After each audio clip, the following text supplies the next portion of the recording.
Hadirin jamaah salat subuh yang dimuliakan Allah Subhanahu wa taala. Allah Subhanahu wa taala menjadikan para nabi, para rasul sebagai panutan. Barang siapa yang mengikuti petunjuk para nabi, para rasul, maka orang itu akan jadi sukses. Orang itu akan dijadikan oleh Allah Subhanahu wa taala kekasih kasih.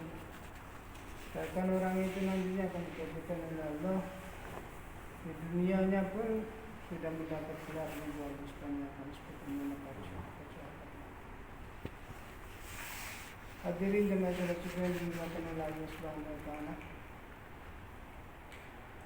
Tidak ada keuntungan yang lebih penting, lebih besar, lebih tinggi bila dibandingkan dengan taat kepada Allah Subhanahu wa taala. Bila dibandingkan dengan amal agama secara sungguh. Karena Allah Subhanahu wa taala meletakkan kejayaan mulai manusia dari Nabi Adam. Karena makhluk yang diciptakan oleh Allah pertama kali Nabi Adam. Manusia yang diciptakan pertama kali oleh Allah adalah Nabi Adam. Kalau makhluk yang diciptakan oleh Allah adalah Rasulullah Muhammad SAW. Karena nur Rasulullah sudah diciptakan sebelum Nabi Adam diciptakan oleh Allah. Hadirin dimuliakan oleh Allah Subhanahu wa taala. Mulai dari Nabi Adam alaihissalam sampai akhir hayat yang tidak ada orang yang tahu siapa yang akhirnya.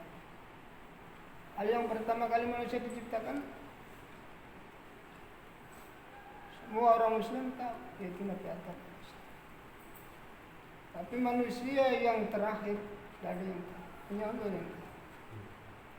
Hadirin dimuliakan Allah Subhanahu wa taala, itu akan dimuliakan oleh Allah, akan disukseskan oleh Allah bila mereka mengamalkan agama Allah secara sempurna. Karena kesuksesan memang sudah diletakkan oleh Allah dalam amal agama. Sebagaimana para sahabat-sahabat dulu mengamalkan agama Allah Subhanahu wa taala secara sempurna. Kita belum kuat mengamalkan agama secara sempurna apabila kita belum mempunyai 6 sifat sebagaimana sifatnya para sahabat radhiyallahu anhum ajma'in. Itu hadirin dimuliakan oleh Allah Subhanahu wa taala. Kita datang ketika hari ke masjid, belajar untuk mendapatkan 6 sifat. Belajar untuk mengamalkan 6 sifat. Belajar untuk memahami 6 sifat, agar kita bisa mengamalkan agama Allah Subhanahu wa taala secara sempurna sebagaimana para sahabat radhiyallahu anhum ajma'in yang mendapat titel radhiyallahu anhum ajma'in. Semuanya mendapat titel radhiyallahu anhum. Hadirin dimuliakan oleh Allah Subhanahu wa taala. Karena setan tahu persis, iblis tahu persis, tidak ada perkara yang lebih penting daripada iman, daripada amal agama. Sehingga setan itu tidak doyan sawah, tidak doyan mobil, tidak doyan uang. Yang diinginkan iblis adalah bagaimana manusia ketika lahir tidak mengenal agama. Itu yang diinginkan. Karena setan iblis itu tahu semuanya tidak penting.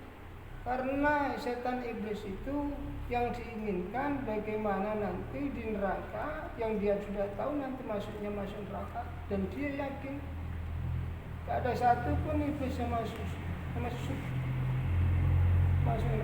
Dia hanya bercita-cita agar manusia ini bisa diinjak-injak.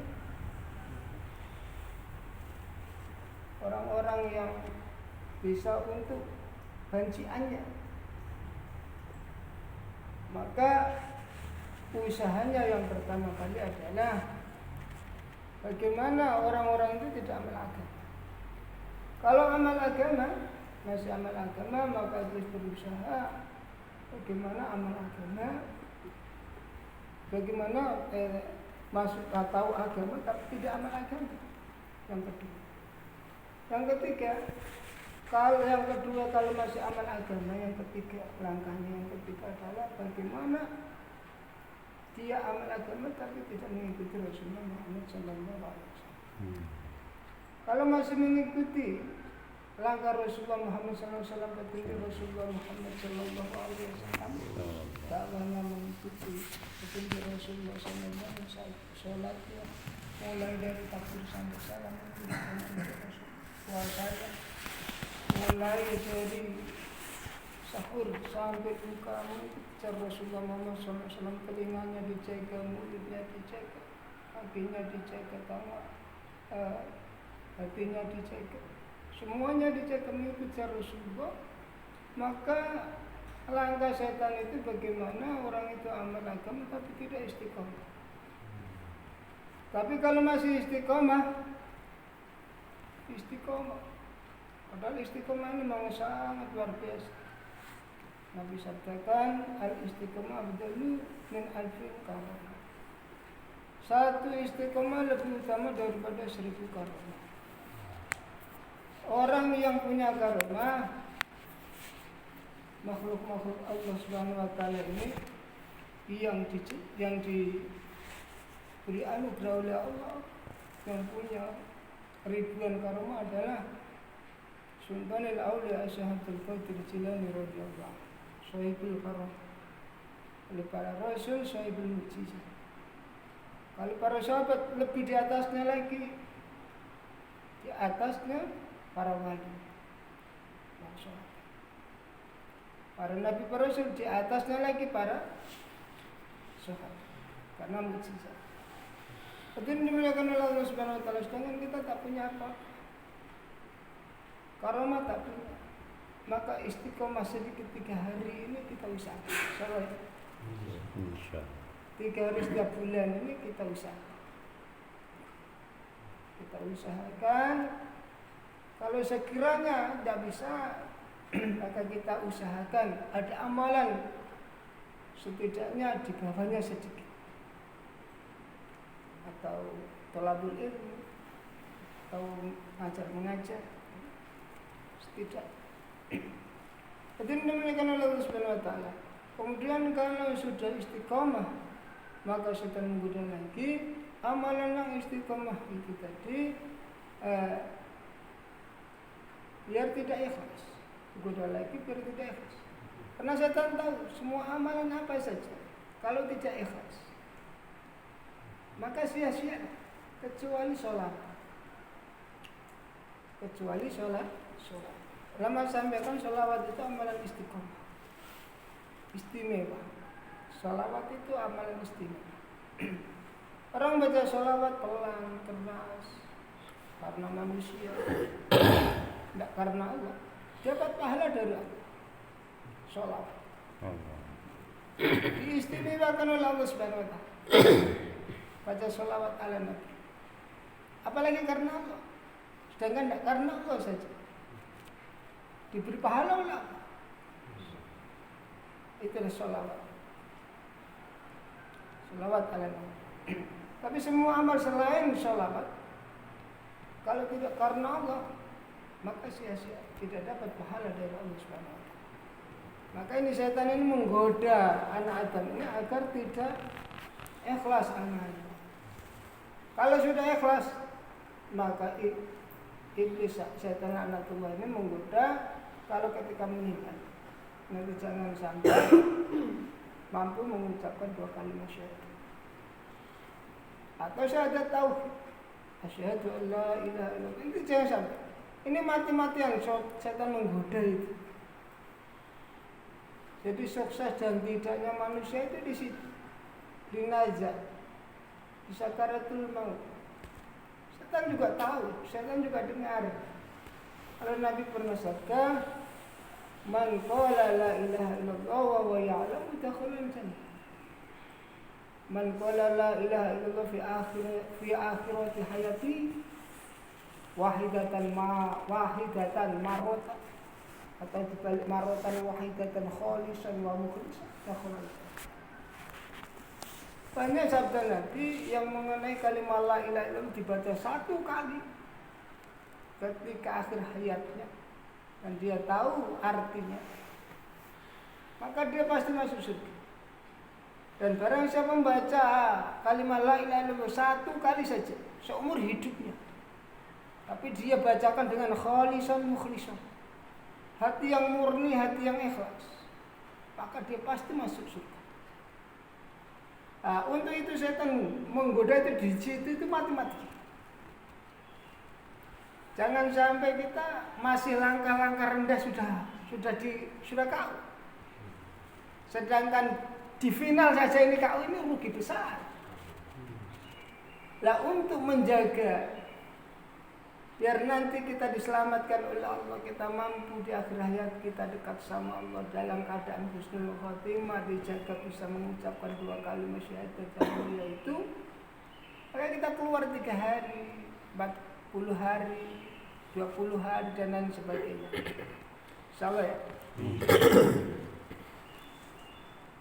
Mengikuti jejak-jejak para rasul, jejak-jejak para sahabat, jejak-jejak orang-orang yang diridhoi oleh Allah Subhanahu wa taala. Hadirin dimuliakan oleh Allah Subhanahu wa taala. Karena di situ itu Nabi sabdakan, Nabi selalu mengingat. Ketika beliau mendapat wahyu dari Allah Subhanahu wa taala, selalu mengingat. Kalau mengingat itu menangis. Kalau mengingat itu menangis. Apa yang diingat? Rasulullah Muhammad SAW itu menangis, sering menangis itu karena beliau ditanya, kenapa engkau menangis ya Rasul?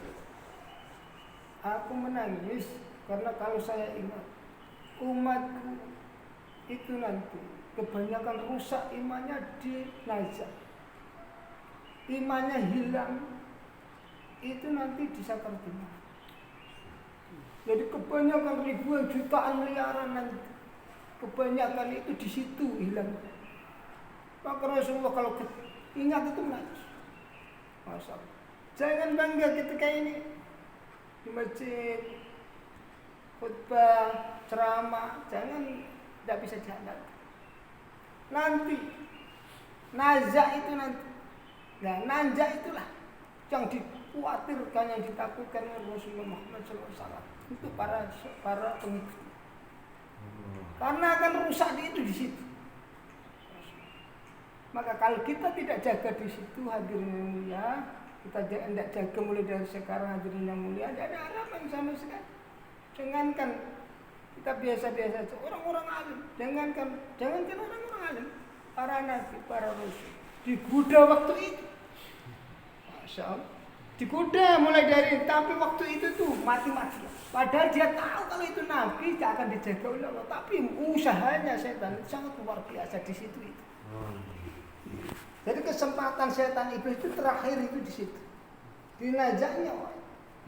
Hadirin dimuliakan oleh Allah Subhanahu wa taala, maka ketika najak itu iblis itu datang di situ itu membawakan makanan, membawakan minum sebagaimana saudara-saudara orang itu. Saudara-saudara orang ini. Kadang-kadang orang yang sakit parah itu tiba-tiba mau makan enak makannya, sehingga saudara-saudaranya bilang, Masya Allah, dia sembuh. Ternyata besoknya mati. Masya Allah, Masya Allah.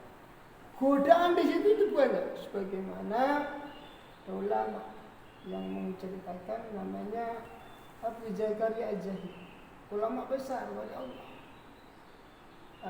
Beliau pernah sakaratul maut, sakit najak. Saudara-saudaranya datang, muridnya, bahkan gurunya datang. Ketika datang mentalqin di telinganya, la ilaha illallah, qul la ilaha illallah. Apa yang dikatakan Syekh Abu Zakaria Az-Zahid? La aku la ilaha illallah. Masya Allah. La aku. Saya tidak katakan. Masya Allah. Kemudian yang kedua, qul la ilaha illallah, malah berpaling. Dari kanan berpaling ke kiri. Ketiganya, qul la ilaha illallah, la aku, saya tidak akan katakan. Masya Allah. Ini ada apa di situ? Padahal ini seorang ulama, wali, hafidz Quran, ahli tafsir, Masya Allah. Masya Allah. Inna Allah ala kulli syai'in qadir. Sungguhnya Allah Subhanahu wa ta'ala kuasa atas segala sesuatu. Yang tadinya sudah sakaratul maut, sudah nanjak, sudah mau meninggal, tiba-tiba saja, tiba-tiba sehat. Allah kuasa Allah. Begitu sebaliknya, kuasa Allah. Inna Allah ala kulli syai'in qadir. Tadinya sehat, tiba-tiba mati. Masya Allah. Masya Allah. Maka bagaimana kita ini membawa bekal? Tidak ada lain bekal yang sebaik-baiknya bekal adalah kecuali takwa kepada Allah Subhanahu wa taala. Sesuai di dalam surat Al-Baqarah ayat 197. Hadirin dimuliakan oleh Allah Subhanahu wa taala. Kemudian orang-orang itu bertanya, "Wahai saya, kenapa ketika kau sakit saja saya bacakan kalimat thayyibah, kalimat yang mulia, tapi kamu berpaling?" Kamu berpaling. Iya, aku dengar ada sesuatu yang kau bicarakan pada saya. Ketika kau bicarakan kalimat la ilaha illallah, maka itu iblis menjelma sebagai guru saya. Dia bawakan air minum. Dan waktu itu saya rasanya haus sekali. Kayak itu air laut itu saya minum habis kurang. Masya Allah, panas badan. Nah ini seorang guru membawa air. Guru saya yang sudah meninggal lama bilang, "Wahai Zaid, Abu Zakaria Zaid, mau air ini minum?" Saya bilang, "Mau." Masya Allah, mau. Kalau mau, katakan. Katakan. Kalau Ujair itu anaknya Allah, Nabi Ujair anaknya, maka aku berpaling. Masya Allah. Maka aku berpaling. Terus setan itu datang lagi ke kaki saya. Bertepatan dengan kalian mengucapkan la ilaha illallah di telinga saya. Dengan keadaan saya panas, saya haus. Maka itu iblis itu. Saya tahu iblis karena kalau guru saya tidak akan menyuruh seperti itu. Masya Allah. Ini orang yang beriman. Masya Allah. Kemudian disuruh lagi, "Wahai Abu Zakaria Zaid, kau mau air ini?" Mau. Kalau begitu katakan kalau Isa anak Allah, anaknya Allah, maka aku juga berpaling lagi. Tidak menyaut kalimat la ilaha illallah. Masya Allah. Kemudian yang terakhir, maka ini menjelma lagi bagi orang tua, ibu kandungnya, Masya Allah, memberikan air, dan air itu air kental yang rasanya kira-kira enak. Waktu ini waktu membutuhkan air minum. Masya Allah. Ketika mau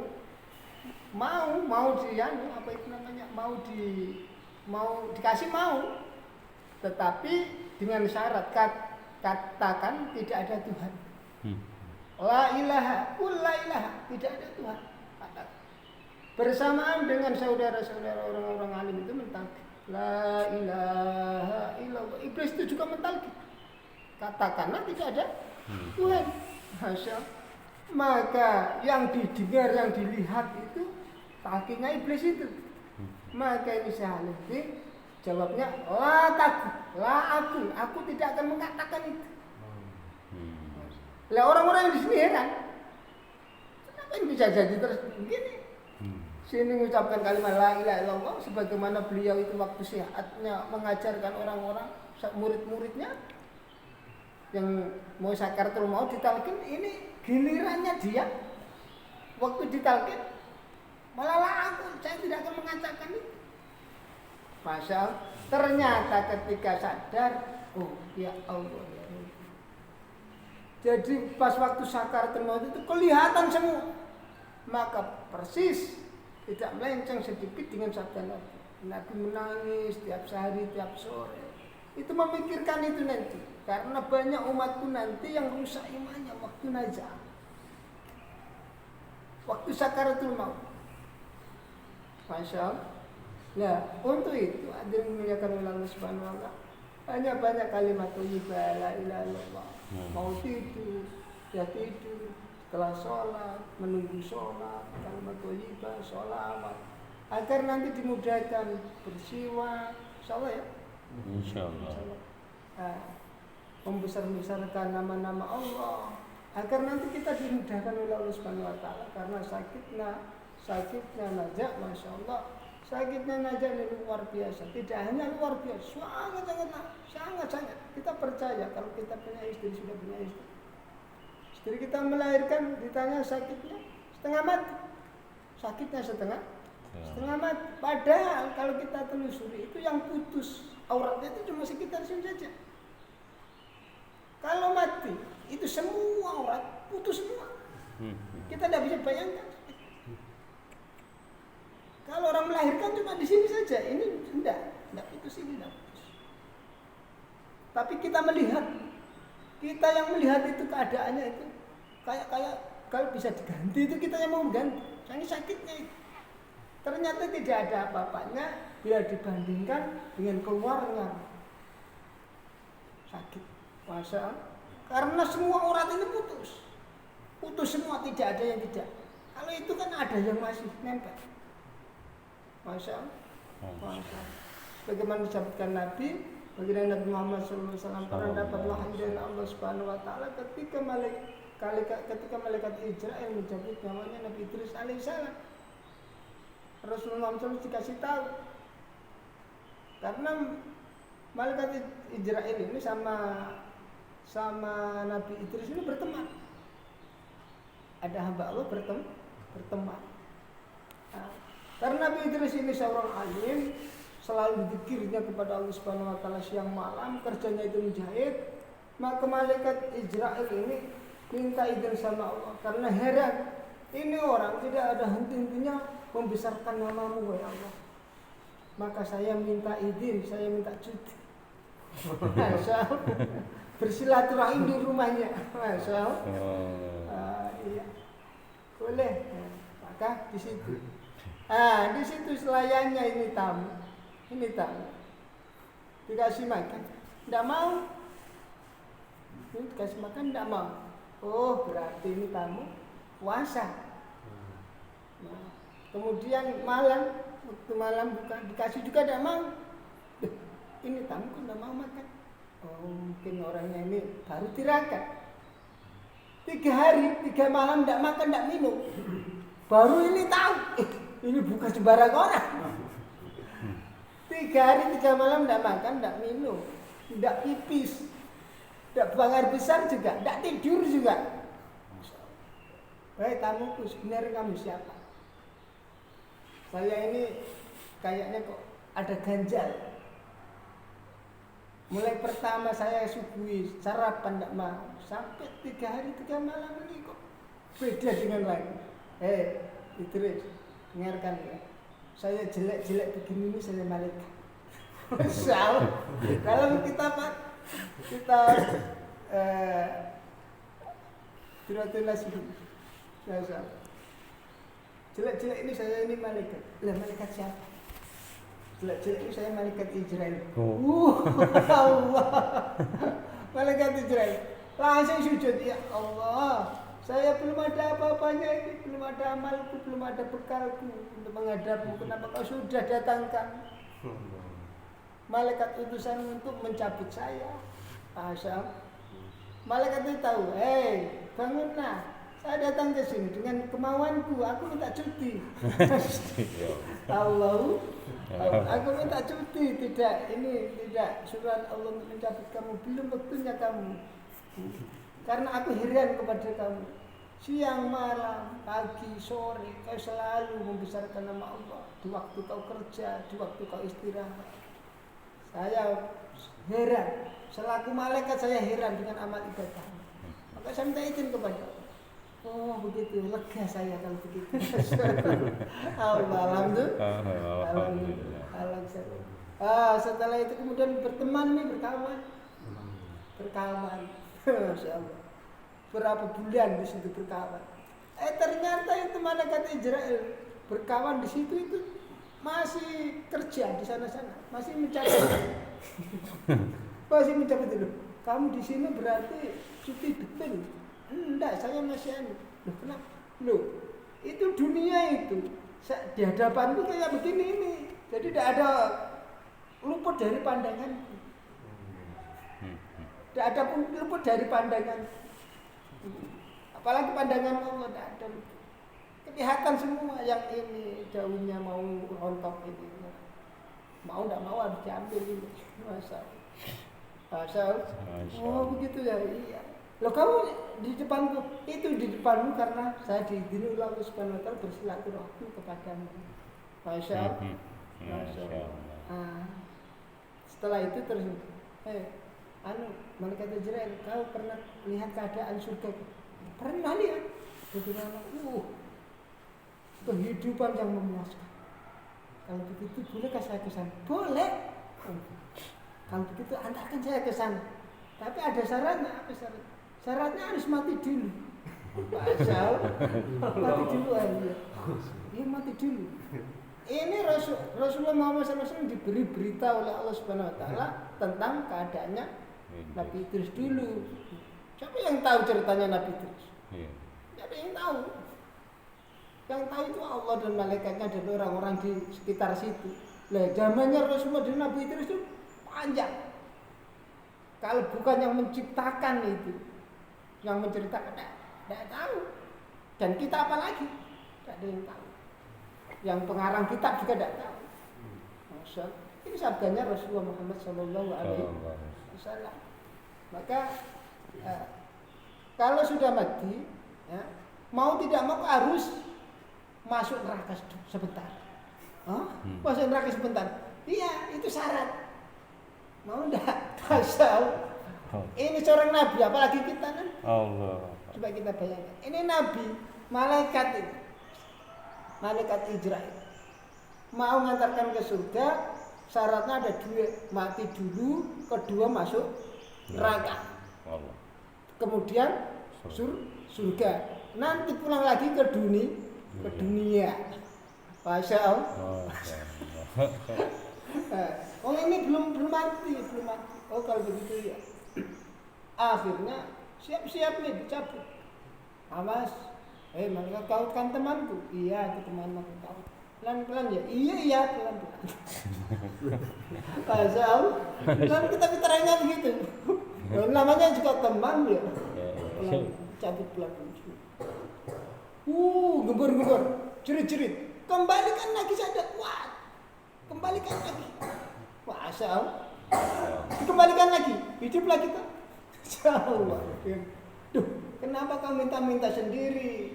Kok kau minta dikembalikan? Gimana tuh?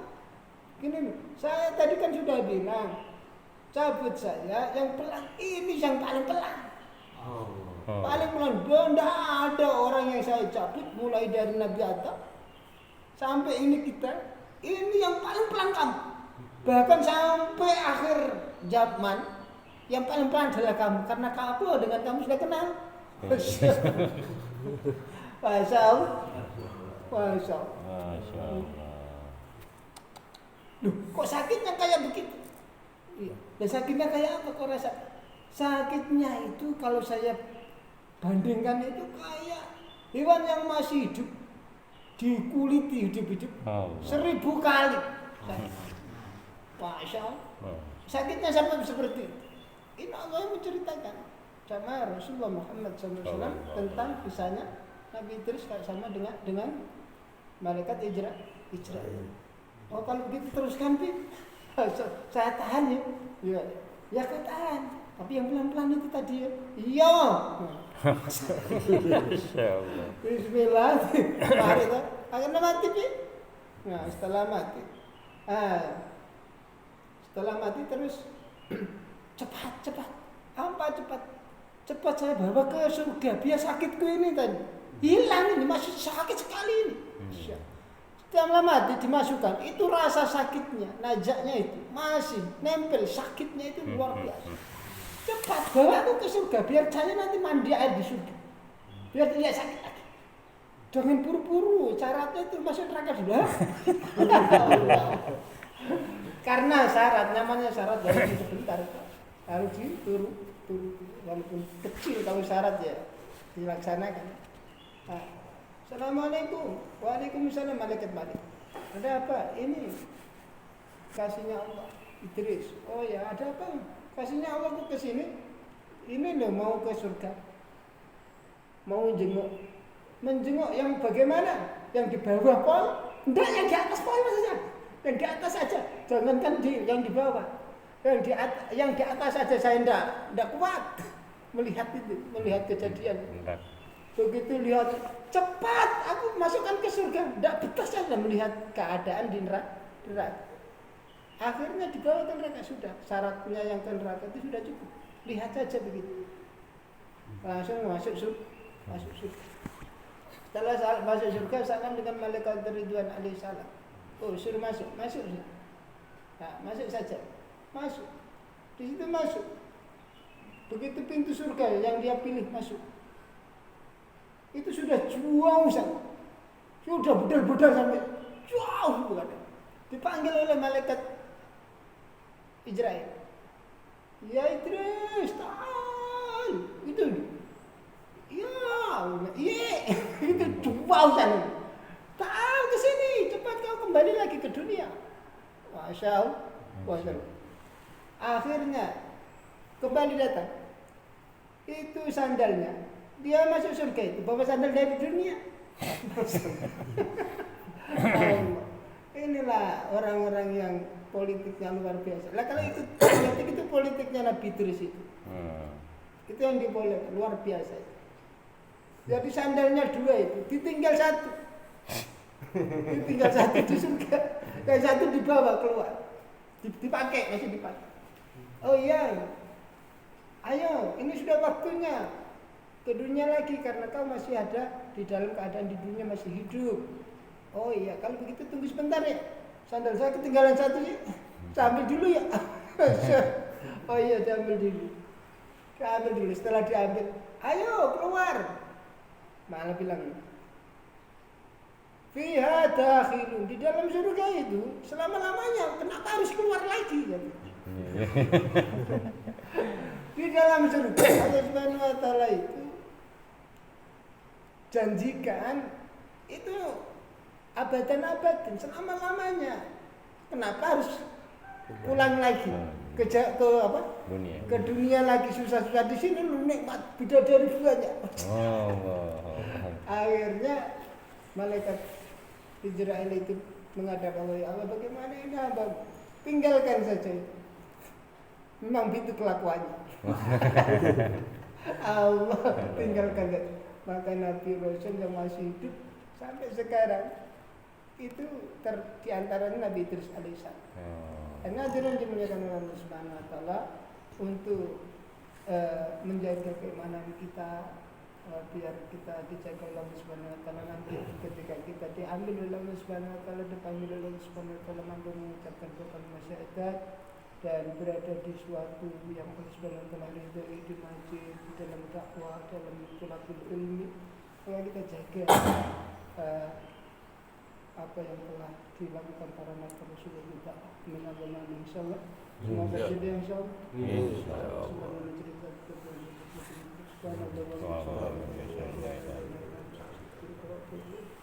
Assalamualaikum warahmatullahi wabarakatuh.